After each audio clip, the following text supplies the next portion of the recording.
प्रसाद बिरयानी बेचने का काम करता था और उसकी बिरयानी इतनी फेमस थी कि दूर दूर से लोग उसकी बिरयानी खाने आते थे। वो अपने ग्राहकों से बिल्कुल दोस्तों जैसा व्यवहार करता था।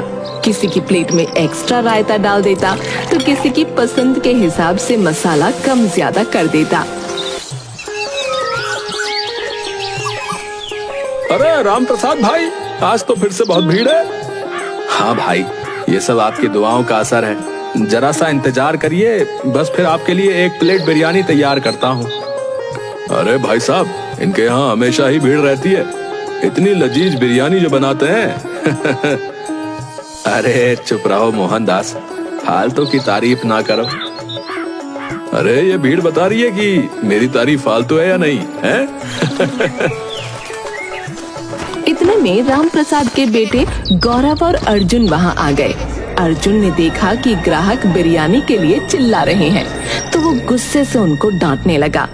अरे इतना शोर क्यों मचा रखा है? थोड़ा शांति से खड़े रहो, वरना भगा दूंगा सबको। अर्जुन बेटा, ग्राहकों के बिना हमारा काम नहीं चलेगा। याद रखो, ग्राहक भगवान होते हैं। हमें उनके साथ आदर और धैर्य से पेश आना चाहिए। हाँ छोटे, थोड़ा शांत रहना सीख। अच्छा ठीक है। उस समय तो अर्जुन ने सिर झुकाकर राम प्रसाद की बात मान ली, लेकिन उसकी यही आदत थी कि वो किसी से तमीज से बात नहीं करता था। शाम को सब घर पहुँचे और गौरव ने मालिनी को अर्जुन के गुस्से वाली बात बताई। अरे अर्जुन, इतना गुस्सा क्यों दिखाते हो? तुम्हें देखकर तो लगता है तुम्हारे भीतर कोई शेर बैठा है। अरे भाभी, मैं तो बस शांति बनाए रखने की कोशिश कर रहा था। अर्जुन, तुम्हारी शांति बनाए रखने की कोशिश से तो मुझे डर लगता है। ऐसा ना हो कि कल को तुम सबको भगाकर खुद ही बिरयानी खाने लगो। गौरव की बात सुनकर सब हंस पड़े। पिताजी, आपने कभी सोचा है कि अगर अर्जुन ठेला संभालेगा तो सब ग्राहक भाग जाएंगे? हम सबको नया बिजनेस सोचना पड़ेगा। अरे बेटा, तुम भी ना, अर्जुन को थोड़ा समय दो, वो भी सीख जाएगा। अचानक इसी हंसी मजाक के माहौल के बीच राम प्रसाद की तबीयत बिगड़ने लगी। उसका चेहरा पीला पड़ गया। गौरव और अर्जुन ने उसे सहारा दिया।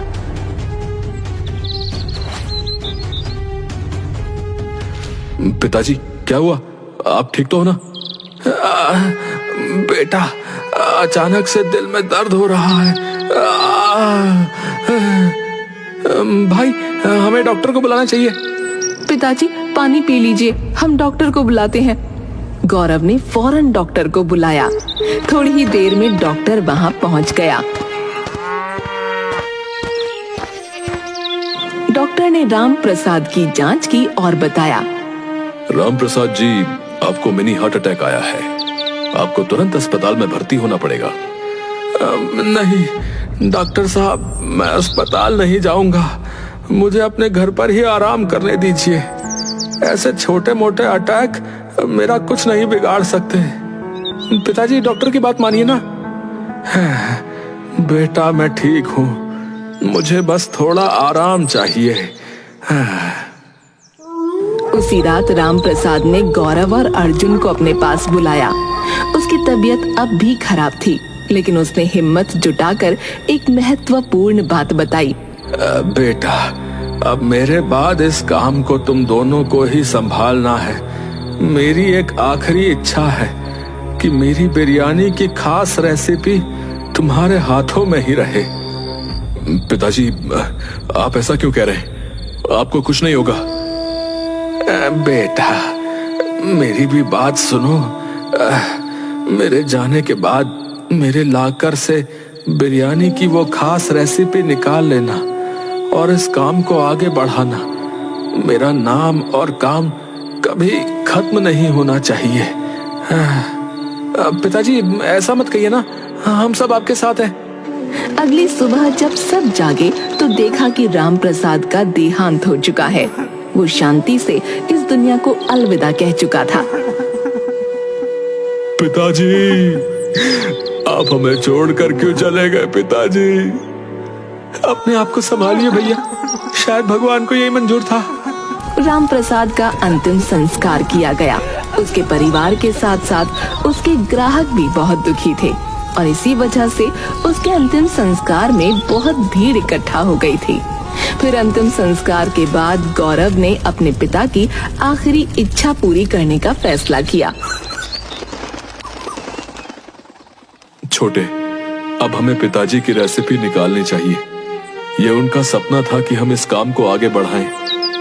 ठीक है भैया, चलो देखते हैं। गौरव ने लॉकर खोला, लेकिन ये क्या, लॉकर तो खाली पड़ा था। ये देखकर गौरव हैरान रह गया। भैया, मैंने पहले ही वो रेसिपी निकाल ली थी। अब मैं इस बिजनेस को अकेले संभालूंगा। मुझे नहीं लगता कि हमें इस काम को साथ में करना चाहिए। अर्जुन, अब तुम ये क्या कह रहे हो? ये पिताजी का सपना था कि हम दोनों साथ मिलकर इस काम को आगे बढ़ाएं। ओ भैया, अब ये रेसिपी मेरी है, समझे? मैं इस बिजनेस को अकेले संभालूंगा और सारे पैसे भी अकेले ही कमाऊंगा। अर्जुन, तुम बहुत बड़ी गलती कर रहे हो।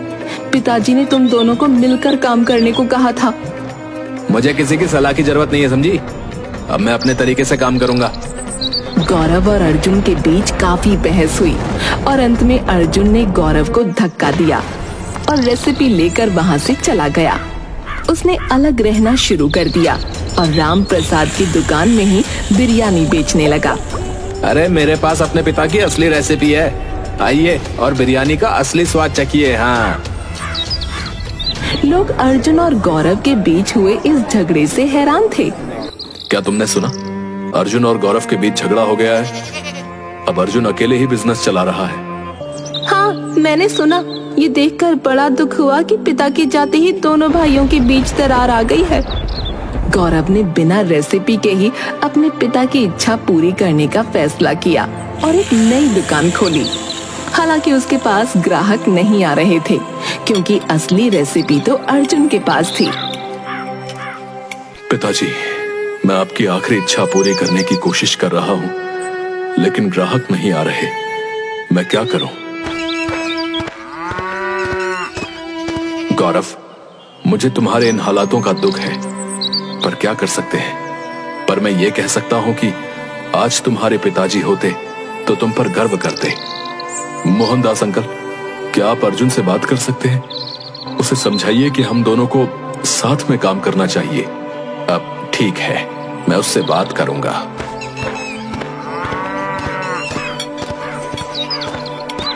मोहनदास ने अर्जुन से बात की, लेकिन अर्जुन मानने को तैयार नहीं था।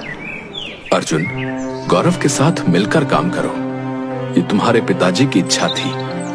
ऐसे सब अकेले हथियार लेना सही नहीं है। अरे, फालतू ज्ञान मत दो अंकल, समझ रहे हो? जाओ यहाँ से। काम के समय दिमाग की हटा रहे हो। मोहनदास समझ गया कि अर्जुन किसी की सुनने वाला नहीं है। अर्जुन की दुकान पर ग्राहकों की भीड़ लगी हुई थी, लेकिन उसका बर्ताव खराब होता जा रहा था। वो ग्राहकों से बहुत बेहूदे और अभद्र तरीके से पेश आ रहा था। अरे भाई साहब, थोड़ा रायता और डाल दीजिए। खाने आए तो चुपचाप खाओ ना, वरना ऐसे दफा हो जाओ। ऐसा क्यों बोल रहे हो? हम तो पैसे देकर खा रहे हैं भाई। पैसे देके खा रहे हो, इसका मतलब ये नहीं है कि तुम राजा हो गए हैं। एक शब्द और बोला तो थप्पड़ बजा दूंगा, बता रहा हूँ। भाई, इसमें मसाला कम है, थोड़ा और डाल दो। मसाला चाहिए तो घर से लाकर डाल दो ना। यहाँ कोई तुम्हारे नौकर नहीं लगे हुए कि तुम्हारी हर फरमाइश पूरी हो। ग्राहक अर्जुन के व्यवहार से तंग आ चुके थे, लेकिन बिरयानी की लत के कारण मजबूर होकर वहीं खा रहे थे। यार, ये अर्जुन तो पागल हो गया है। ऐसे बिरयानी खाने का क्या फायदा जब इज्जत ही नहीं रह गई। हाँ, पर क्या करें यार, इसकी बिरयानी का स्वाद ही ऐसा है कि छोड़ नहीं सकते।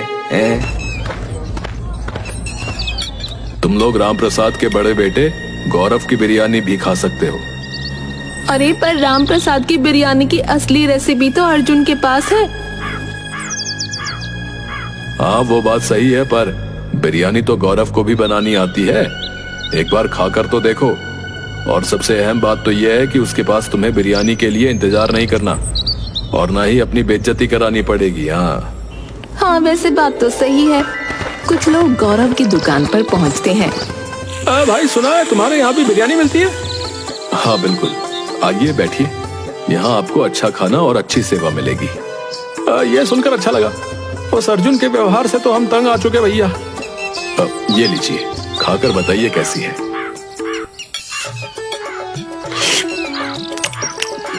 अरे ये तो सेम वैसी ही बिरयानी है। तुमने तो बिना रेसिपी के कमाल कर दिया गौरव, है?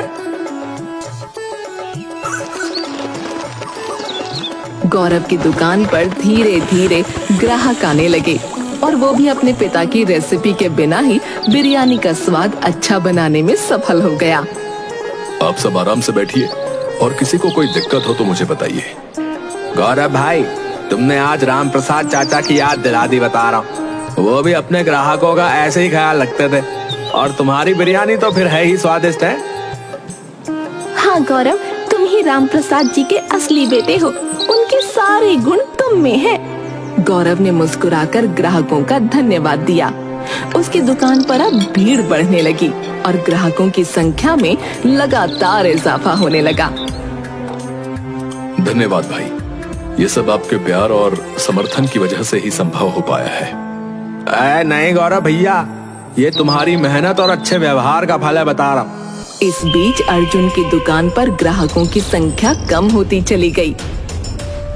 अरे तुम सब खुद को समझते क्या है? अरे मुझे कोई फर्क नहीं पड़ता कि तुम मेरी दुकान पर आओ या ना आओ। चलो भागो यहाँ से।